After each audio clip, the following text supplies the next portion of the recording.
Morning everyone.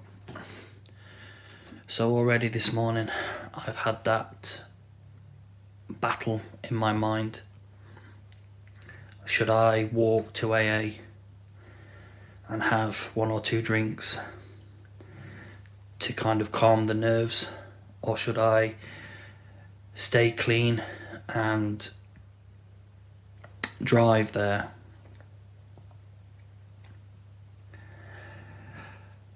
I've decided to stay. I've decided not to drink. One, because if I do drink and I go, yes, I'll get through the door perhaps a little bit easier, but ultimately I'll be thinking through my emotions, and it won't be I won't be able to understand it the way that I should, which is with as clear of a mind as I can. So I've already had that battle. I'm about an hour away now. I was quite numb this morning when I woke up. I felt quite numb to it. Now I feel nervous and panicking a little bit, but I have taken my Propanol and a little Coke. So yeah, let's get in the shower. Let's try and tidy some of this up. And yeah, just to say, the reason I have been off YouTube for a few days, it's nearly been a week now, hasn't it?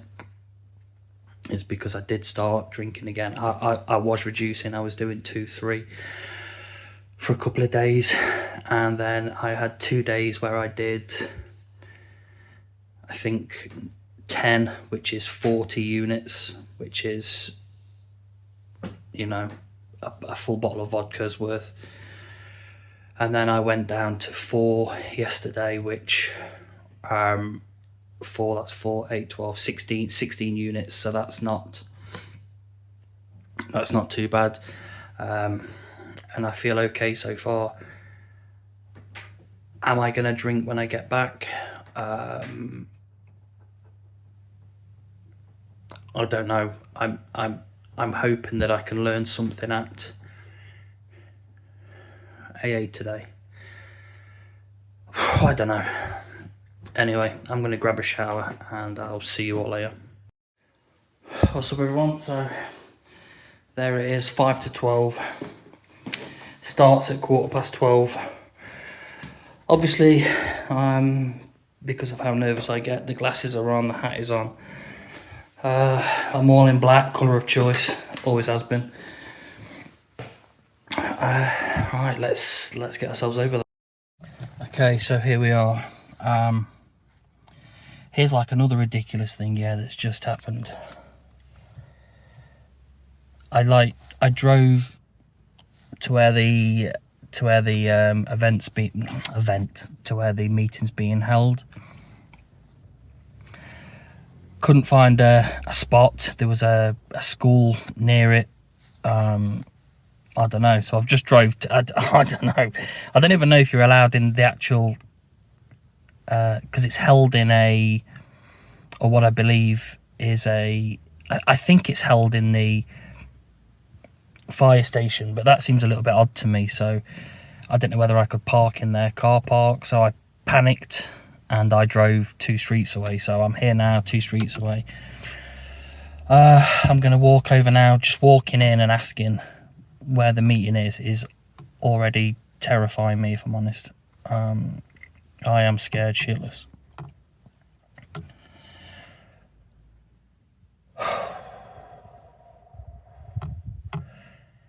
I've got 10 minutes to go. 10 minutes to go. I'm going to walk across now. I'm parked outside someone's house, but it's only for an hour, so I'm sorry, but needs must. Alright, I'll see you soon. Hello everyone, so I'm back. just for a little bit of context, well, not context, but just to show that I'm not lying. Yeah, I'm just trying to see what I can show you inside. I can't show you that page because that's a list of people's numbers. But yes, so I certainly have been to AA. There's no lies there. When I actually went in, I went, there's like a choice of two doors. I went to one door and there was a young lad standing there, and he was like knocking on the glass door, and I was stood behind him, and I said, "Oh, is it not an automatic door?" And he was like, "No, it's not an automatic door." He said, "There's normally a lady sitting there that lets you in." And I was like, "Oh, right, okay." I was like, "Are you here for AA then?" And he was like, yeah, I'm here for AA. And I said, "Oh, so am I." I said, "It's my first time." I said, "Hi, my name's Rick." He then told me his name, and we got into like a little bit of a chat. The lady comes down, lets us in, we go upstairs. I then stick to him like fucking glue. You know, I'm like asking it, I'm like trying to force myself to ask him questions so that he doesn't leave my side, you know, because we go in, we get a coffee together. Everybody's so nice. As soon as they seen a new face, they kind of came to me and, "Hi," you know, said, you know, it's exactly like everybody said, that I had all these fears and apprehensions and you know, and it was exactly like people said, that you're so welcomed. So yeah, I'm kind of almost a little bit angry that I left it so long, but it is what it is, right? You can only take just one day into it. So yeah, so we all sit down.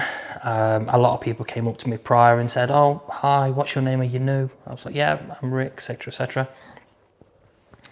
We sit down. They do a couple of readings first. They call it. Do they call it the big book or something? Obviously, I don't really know what that is just yet, but they do a couple of people do a few different readings, and then obviously they go around the room. That's another thing about the readings. I felt like I was listening intently, but if I'm honest, I can't remember a thing that was said in those readings. So I don't know, but I didn't realise until I just looked. I've actually got the 12 steps of AA on the back of here, so that will be my reading material for tonight. But I also have Russell Brand's book, which I bought years ago, pretty much when it first came out, and I think that's about the 12 steps, but it's had like 2 pages read over, I don't know, the last 5 years or whatever that I've owned it. So I probably need to get that back out and give that another read. So yeah, so after the readings, they start to go round and people tell their story, not tell their stories, but you know, or how they're feeling or how the week's been. I don't know, just like an open forum, isn't it? And a lot of people directed their chat towards me. So like most things started, first of all, can I just say welcome to Rick, and you know, you're in the right place, etc., etc. And then they were speaking about I don't know, an array of things, how they were and how they are now. So a lot of them was very much a promotion of AA, not a promotion of AA, but how it's helped them, and you know, to like reassure me that I'm in the right place, which I think's, you know, great, fantastic. And I couldn't.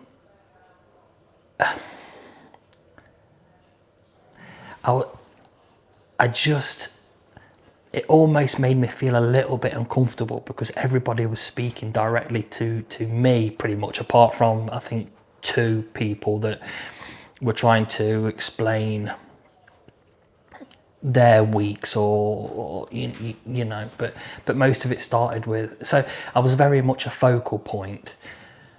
Now I understand that they're trying to make me feel welcome, but it was very much like, well done for starting to, like, it's literally how everybody started. Rick, welcome, etc. I don't know. I did just become a focal point, and I appreciate it, but I don't know. But I listened to everybody's story, where they weren't just talking about AA, but they were telling me their experience from before and now after AA, and obviously everything was positive, or else they wouldn't still be there, would they? And yeah, another thing that people said, you know, you get all walks of life. I mean, I walked into that room with a gentleman that looked maybe 26, 27,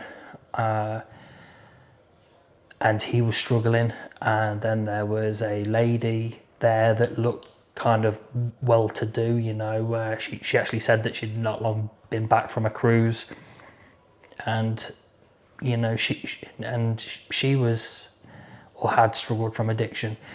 And then you had another, you know, like you say, just every walk of life, really. But I tell you something, everybody in there was so, there was absolutely zero judgment. Not that I expected judgment, I don't know what I expected, but everyone was great. I don't want to give like anybody's stories away or anything like that, but there was the young lad that I met from the start that I kind of stuck to at the beginning, and then they, after a few stories and different things, they had a 10-minute break, and obviously you turn your phone off when you're in there. And I was thinking to myself, what am I going to do for 10 minutes? You know, because I wasn't ready to just strike up a conversation with anybody. So I kind of started to panic then a little bit, and I stood up, and a gentleman, an older gentleman, walked straight over to me, started to talk to me. He was great. I connected with him instantly, and he told me a little bit, and he started to ask questions, and I wasn't there to lie and downplay it and all this kind of stuff, so I opened up to him pretty quickly.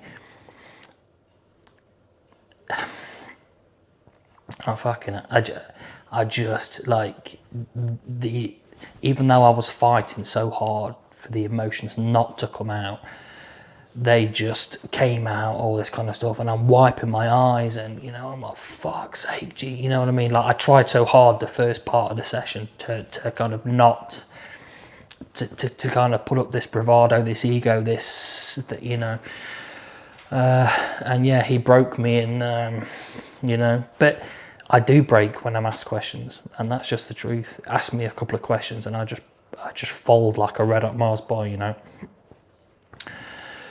So I spoke to him for a little bit. He was asking me some questions, and then this lovely lady came round and said, "Can I take your book?" She said, "I'm going to ask the men in the room if they want to leave their names and numbers for you to contact."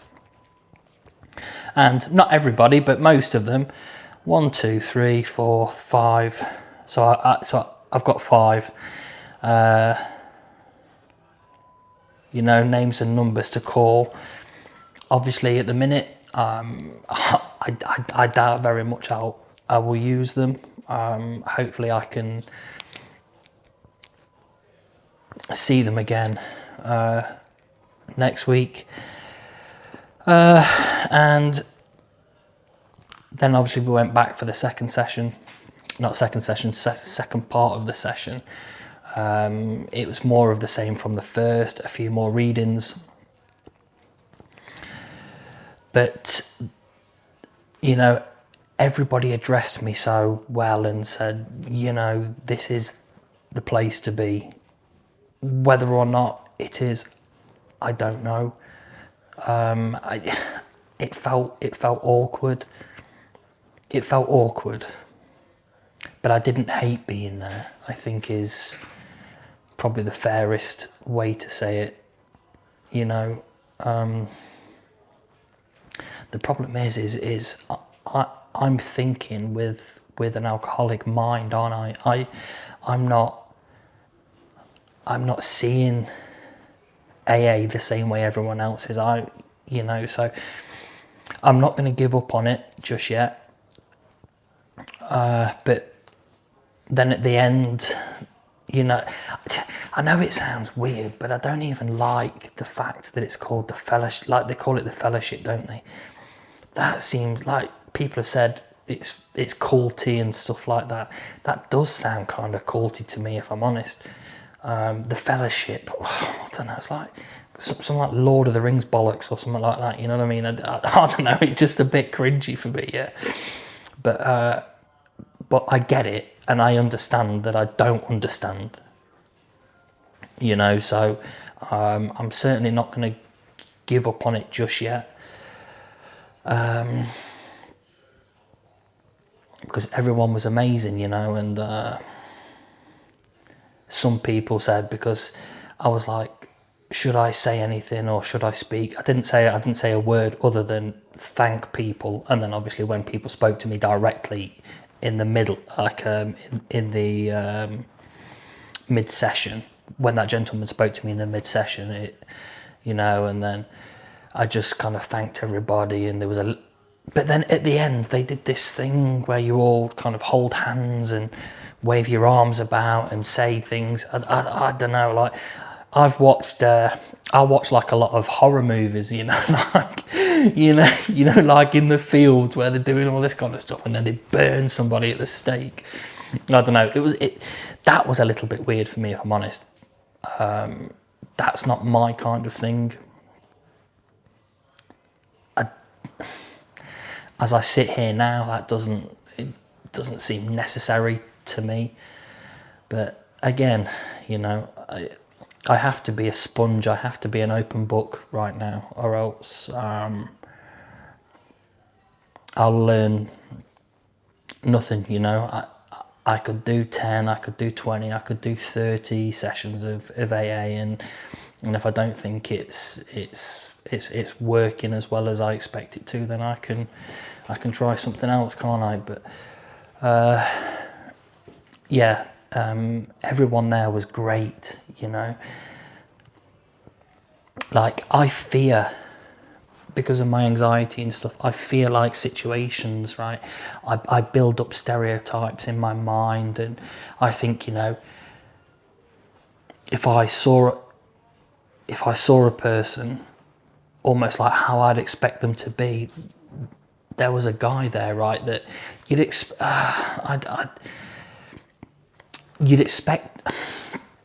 Again, I'm making an assumption on something I know absolutely nothing about, but this was a guy, beard, bald head, would expect him to be a very, very strong character, and he was just there admitting that he was powerless as well, and that was an eye-opener. That really was an eye-opener for me, and he said to me, look, brother, you're in the right place, and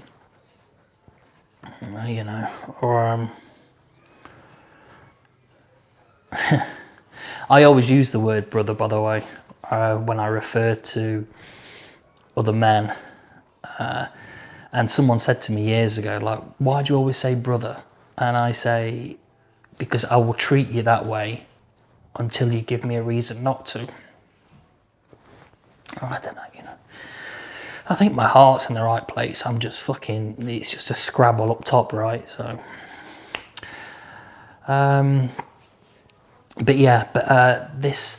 this other guy that, when we were leaving, he said to me, can I just grab 5 minutes of your time? And I said, yeah, of course. And he wanted to speak to me, and this is the same guy that caught me in the midsection. I forgot the word now, not midsection. Whatever. The break. And we spoke outside after everyone had gone. And I spoke to him for a while, and he'd been in recovery. That's like another thing, yeah. Some of these people that are in recovery 23 years, I can't even imagine. and he was asking me like how I feel, and I don't want to lie while I'm there, right? As I said to him, I am a pathological liar. Every alcoholic is. But I only lie when I'm trying to protect alcohol. Normal day to day, I couldn't care less. I've got nothing to lie about. But I will lie to protect alcohol,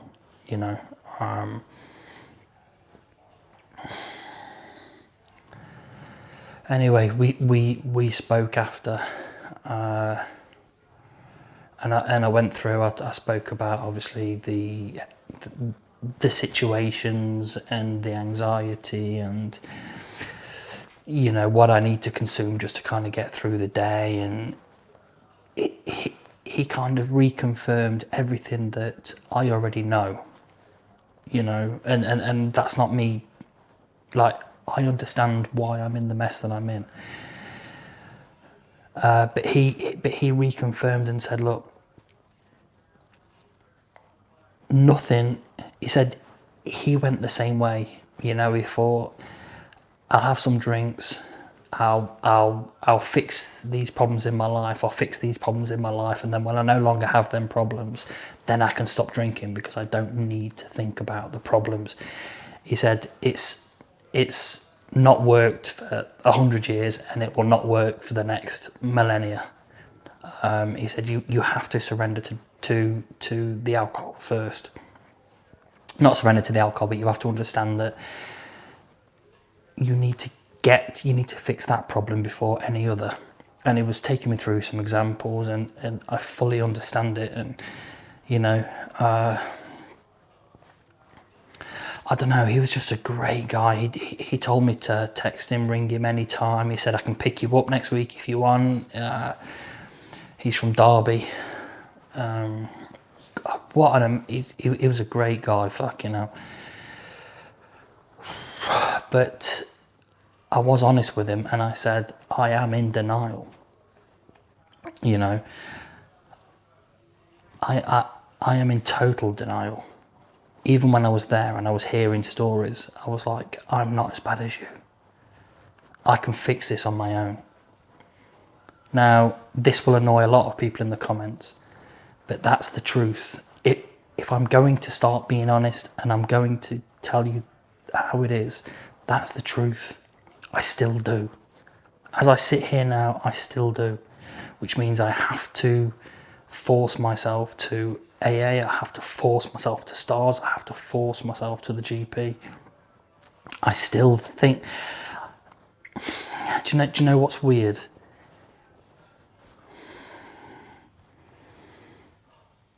I think I have it. No. I know that I don't have it under control, but I think that I can fix it on my own. It's a very surreal place to be. But then when I told this guy that, he said, I've been there many times.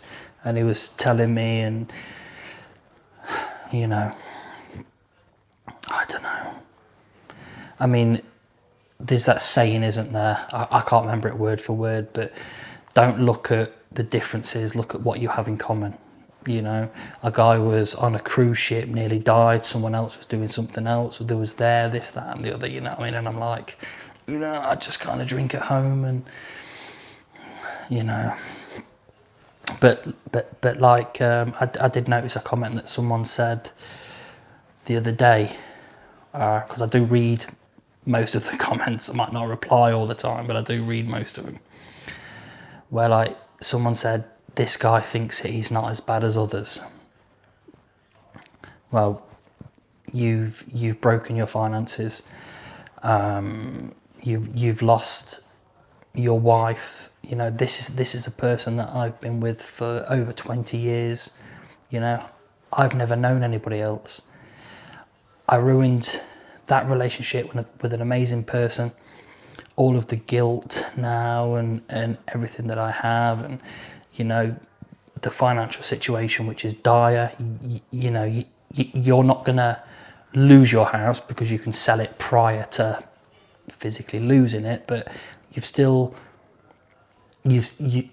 lost, what's around you, and your health is going. So yeah, my situation is dire. It is dire. It's worse than some. It's not as bad as others, but that's irrelevant. And he said so. I was about to say to him, because I told him about the stars situation where I looked and I seen a guy with a sleeping bag sticking out his bag, and there was a girl that came in that was clearly under the influence and all this kind of stuff. And I was about to say, because obviously from reading your comments and things, that I may not be there now, but that is what will come. And before I said that, he said, can I stop you? He said, don't worry about others. He said, look at the worst situation. He said, you go homeless, or this happens. He said, eventually you die. Right? He said, if you carry on drinking, you die. He said, that's the end of it. He said, even if you can turn around now and you say you have good relationships with family, he said, they will break. Your health will get to a point where it's no longer irreversible. You can't just stop drinking. You have to have medical intervention, whether it be a new liver, whatever. And, he said, eventually death is all that awaits you. He said, so don't worry about people that appear to be worse than you.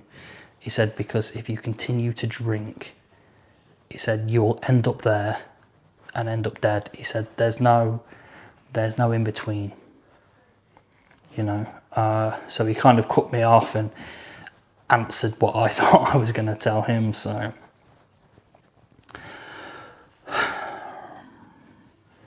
it was an eye-opener. They didn't speak too much on God. A couple of people did, but I'm not interested. Listen, preach God preach the Lord God, whatever you want to, at me at the minute. Not that that's what that's about, but I ain't got fuck all else. I've got nothing, All I'm doing is existing until the point that I no longer exist, which is, so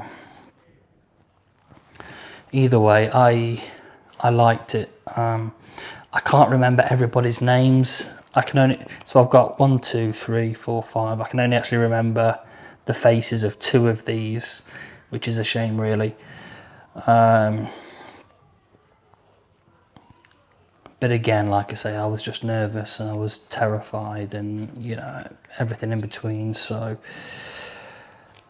I am going to go back. I am going to go back next Thursday, and we'll see how less, not problematic it is, but if I feel better about going, because I was so overwhelmed and overconsumed today that I didn't, there's like a few things that I forgot and things. So at least we went right. I'm desperate for a haircut, and all right. So I'm going to stay in the comments for a little bit anyway, and